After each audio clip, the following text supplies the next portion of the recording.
السلام عليكم ورحمة الله وبركاته. أنا والله كنت صراحة أشوف دائما يتكلمون الناس عن جبل علي وجبل علي وصناعة الإمارات.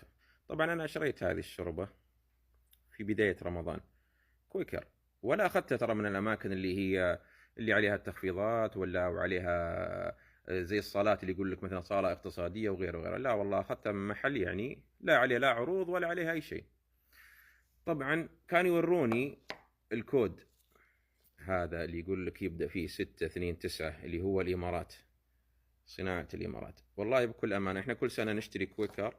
السنة هذه تفاجأت والله، لي الآن تقريبا يمكن من 3 رمضان، أول 3 أيام الأولى حقت رمضان، والله من كليتها أنا وعيالي. طبعا أتفاجأ انتفاخ في البطن، والله العظيم انتفاخ في البطن، ما في راحة وتوتر. والله يجيني توتر قسما بآيات الله، وعندي تهيج في القولون. ومو بس أنا، حتى عيالي يشهد الله علي. ولكن والله والله والله أنا أقول اللي يعرف بديل غير هذا الصنف وغير هذا الكود ياخذه، لا عاد يشتري هذا الكود عن تجربة.